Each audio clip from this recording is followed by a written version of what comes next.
repeal of Good Friday and Easter Sunday as restricted trading days, shop trading and sale of alcohol amendment bill, first reading. TANYA UNKOVICH. Thank you, Mr. Speaker. I rise on behalf of New Zealand First to speak on this conscience vote. I will be personally not supporting. I do want to thank the member for all of the work he has done, and he has done a lot of work in bringing this to the House.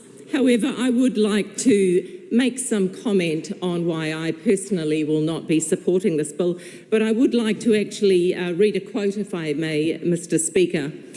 Public parks make no economic sense at all. We leave a whole lot of space unbuilt on and not capitalised in any way, but that is not the reason we have them. We have parks because they do us good. They do not make economic sense, but they do us good. And the point I want to make is families, family togetherness, being connected with one another does us good. It does the family good. It does the community good. And when communities are united, then a country will be united. And at a time when New Zealand needs to be united, I can't think of a better time than for us to encourage togetherness, family and being together. And that is one of the main reasons that I do not support this bill, because I want to encourage family. I want to encourage people coming together again. And I know the value of doing that. Now, Mr. Speaker, there are so many areas that I would like to speak on here. Many have already been mentioned, so I'll only speak on the ones that I feel are quite important. One of the documents, the explanatory note, starts by saying the bill seeks to remove an extra burden on businesses. I want to focus on the burden that this might put on family. I want to focus on the burden that it might put on the entrepreneur who desperately wants a break. So many entrepreneurs, solopreneurs, they have difficulty in giving themselves permission to have a rest, and they love the opportunity to just do nothing. And I know that in many of the people I have spoken to in my previous career, that is one of the things that they find hardest to do, is to give themselves permission to stop. And I want to think about the children, the partners at home who would rather have their loved one at home on these special days. Now, we as a House often talk about mental health and the declining mental health in New Zealand. And one of the big contributors to that is loneliness, alcohol. And I have spoken to many NGOs who all say the last thing we need is another day where someone who is suffering from mental illness can go out and easily get their fix. That is the last thing we need. We are struggling. We are at our wits' end trying to help people in this, what they called a pandemic of loneliness.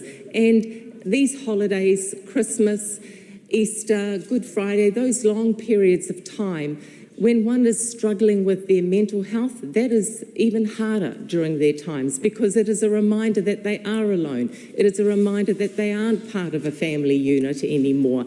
And it is so easy for them to go out there and run away from that. So I would also like to, in my time available, Mr. Speaker, speak about the pressure that some workers do have. New Zealand First will always support the workers. And I've had many communications from families, many of them Christians, reminding me that actually 30% of the population in our last census were Christians. And one father said that his two sons ask their employer, there is just one day of the week we don't want to be rostered on, please, and it's a Sunday. However, when they were told that if they didn't work on a Boxing Day, which was a Sunday, then they would lose their job. So it does exist, not all employers do that, but it does exist that some take advantage of that power over relationship. So, Mr. Speaker, I really have spoken on most of the things that I would like to speak about, but really I think the big one is I want to focus on family, and this is one way that we can focus on family by ensuring that we give them the permission to be together instead of giving them another reason to not be together and remain busy. Thank you, Mr. Speaker. Honourable Simeon Brown. Well, thank you, Mr Speaker, for the opportunity to take a short call on the repeal of Good Friday and Easter Sunday as restricted trading days amendment bill. And I just want to acknowledge on behalf of the National Party, this is a conscience vote. There will be people in this party voting for, there will be people in this party voting against. And I think that is one of the great things about the National Party, is that we allow our members to be able to exercise their conscience and have their say. I will be using my conscience vote and voting against this bill, and for a number of reasons. But that represents, I think, a significant part of New Zealand which does support the National Party and the values that they hold, and they are representative of a huge number of New Zealanders. Firstly, Easter is an incredibly important time in our calendar. Yes, I know that our country is changing, but ultimately we also have a history and a heritage of Christian values where we recognise Easter as being an incredibly important part of the calendar. And the rules and regulations around this day have come out of that history and heritage. And not only is that important to recognise, but the important time that this provides for people to spend as a family has, I think, actually become how this day has become recognised, how Easter has become recognised, how Christmas has become recognised as important parts and foundational building blocks of what we have as a country. And so from my perspective, that is important. It's worth preserving. I'm a conservative. We preserve things. That's ultimately one of the reasons why I'm voting against this piece of legislation.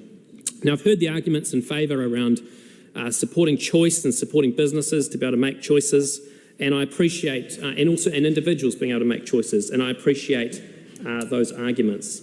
But I also would like to point out that there are many businesses, particularly small businesses in New Zealand, who ultimately have very limited choices. And I consider a small business in my own electorate, which is a fruit and vegetable shop. It's a family-run business.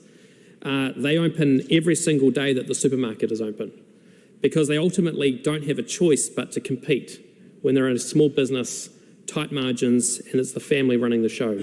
At the moment, they have 3.5 days of the year where they don't open their shop doors. Now, the issue here is, and we've heard about workers' rights. Businesses like that will ultimately be forced in a position where they will be left with only 1.5 days of the year where they are able to actually have that time as a family. And when I'm talking about a family business, it's the parents, it's the children. Ultimately, that choice will be taken away from them if this legislation is being able to be passed. And those are small businesses. Many thousands of small businesses up and down the country will be put in that position.